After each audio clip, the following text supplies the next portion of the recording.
Et voilà le Moringa oleifera, qui est l'arbre magique dont je voudrais vous parler et qui est appelé ici le Nébodai. Le Nébodai, dont on voit très bien les gousses brunâtres qui pendent là-bas, en haut, et qui sont vertes, qui quand elles sont vertes, sont comestibles comme des haricots. Voilà également les feuilles, qui sont des feuilles composées. Et cet arbre est bien de la famille du robinier Fausacacia, des papillonacées. C'est un très bel arbre qui, lorsque il n'est pas arrosé, perd facilement de son feuillage, même s'il est constant toute l'année. Il fleurit en même temps qu'il donne ses gousses. Chacune des parties de cette plante est comestible et rend d'immenses services à la société qui le connaît. Dans tous les villages, pas moyen de trouver une petite propriété sans avoir automatiquement sa haie composée de Nébodai. Nébodai en fleurs, en feuilles et en fruits à la même période.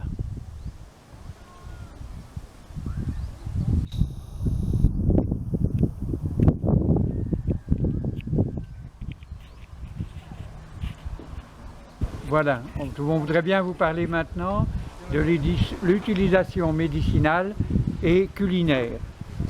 Les fleurs d'abord. Les fleurs peuvent être séchées et consommées sous la forme de tisanes.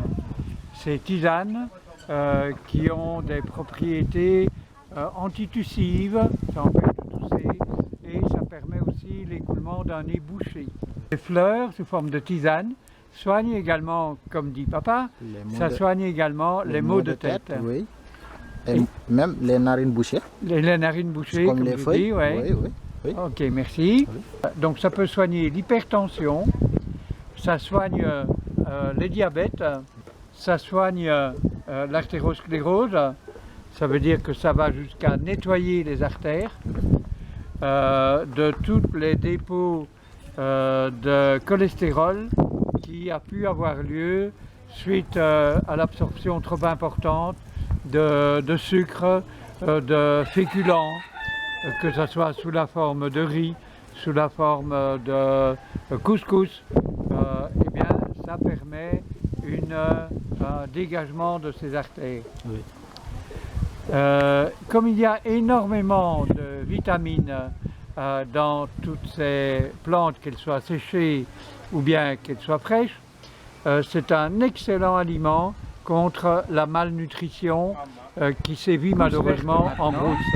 Les gousses vertes, eh bien, les gousses vertes, tant qu'elles ne dépassent pas 10 cm, peuvent être cueillies et mangées fraîches, comme des haricots verts, mais on peut aussi les mettre en conserve, soit en les faisant bouillir, comme on pourrait faire avec des haricots, soit on peut également les mettre dans du vinaigre, et à ce moment-là, elles peuvent servir de condiment.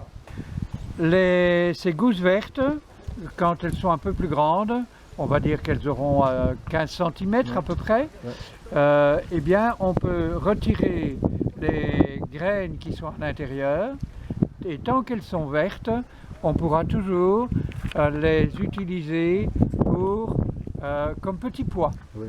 Les graines servent aussi, une fois moulues, à faire une huile de grande qualité. Pourquoi? Parce qu'elle ne rancit jamais. Et c'est aussi valable qu'une excellente huile de première pression à froid de nos olives en France. Elle s'appelle d'ailleurs l'huile de benne. C'est sous cette forme-là qu'elle est commercialisée. Et pendant très longtemps, ça a été l'huile par excellence utilisée dans l'horlogerie.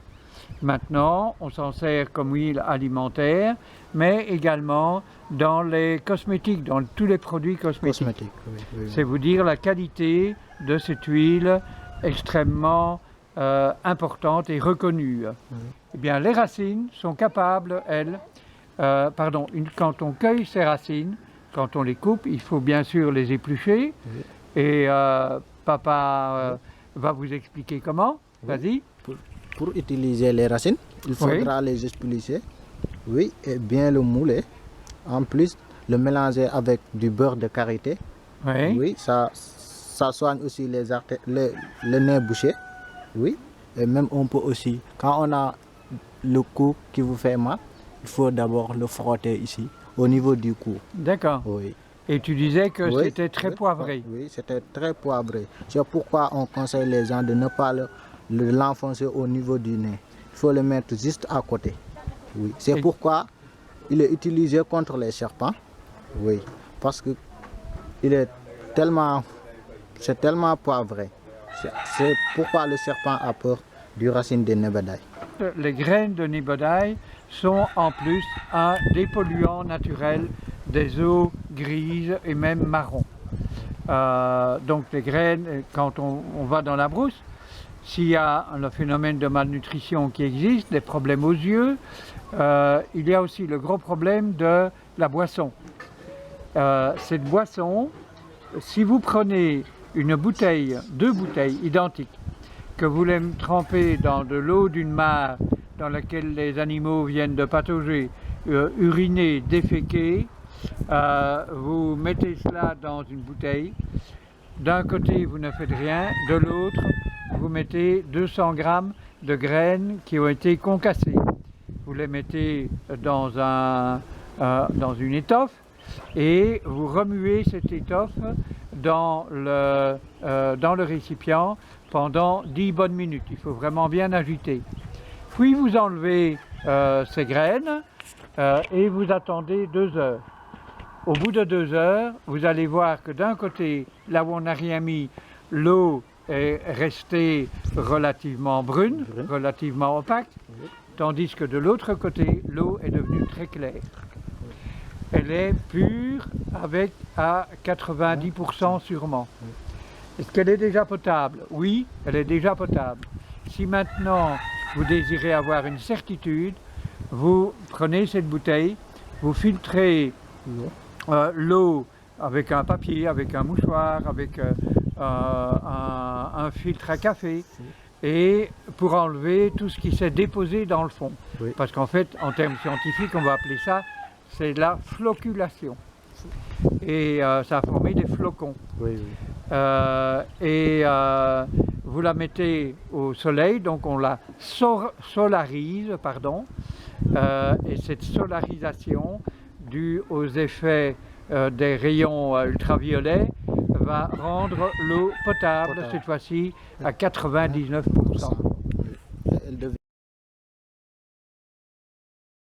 Tout ce que je vous explique, c'est dû à des analyses qui ont été réalisées dans des laboratoires et qui sont sur Internet et pour lesquelles tout le monde peut avoir accès.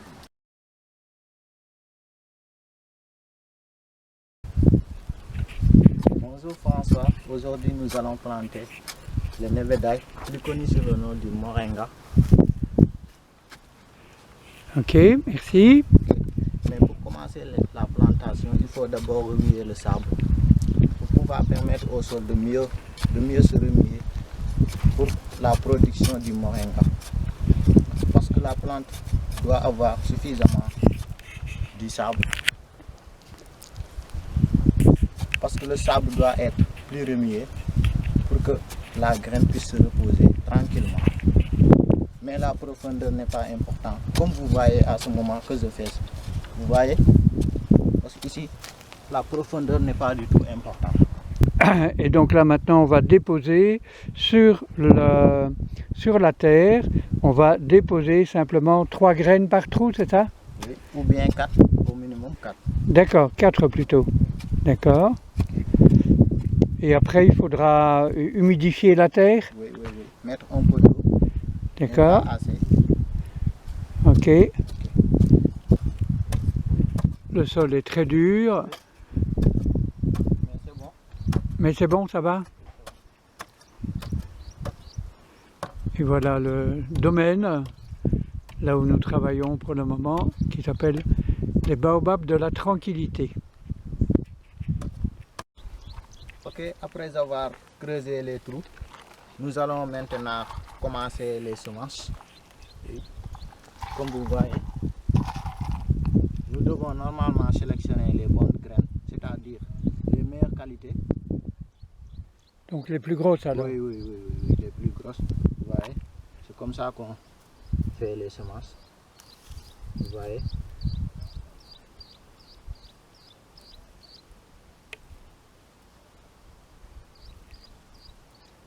Ok. Ok. Et c'est quoi les petits bords blancs qu'il y a là, sur les graines? Sur les graines. C'est ça qui protège oui, d'accord. la graine contre les termites. D'accord. Mais normalement, la graine, pour reproduire ça, sort ici. Ok. Après, on fait comme ça.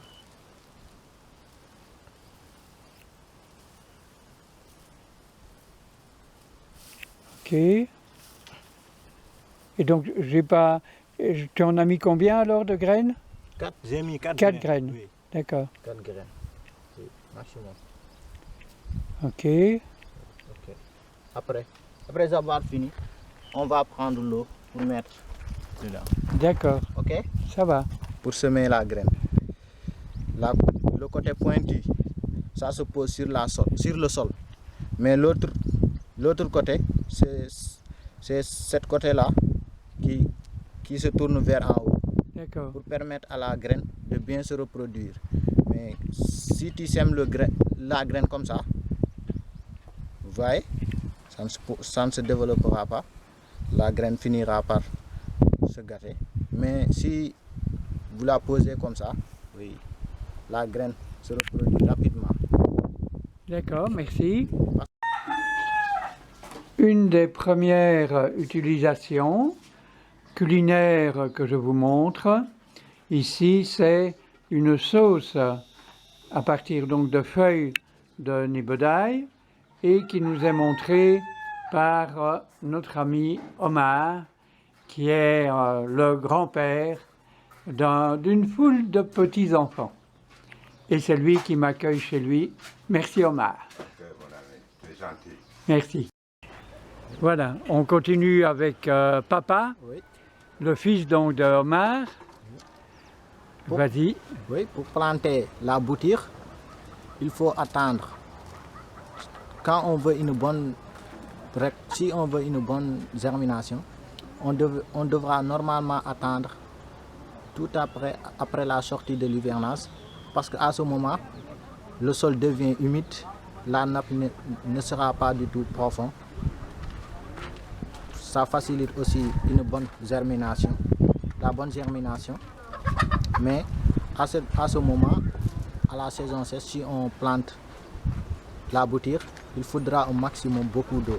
Mais surtout, ne pas mettre encore trop d'eau au niveau de la bouture, parce que ça risque de pourrir la bouture. Mais si on attend, après avoir sorti de l'hivernage, le sable devient posé parce que la nappe n'est pas encore du tout profonde. Cette bouture ou cette graine peut sans problème supporter le sel, donc on peut la planter même en bordure de mer. Oui. Avec cette différence essentielle, c'est qu'il faudra mettre, pour la faire germer, oui, de la terre végétale. Oui. Et après, une fois qu'elle aura pris racine correctement, il n'y a aucun problème, elle pourra se développer.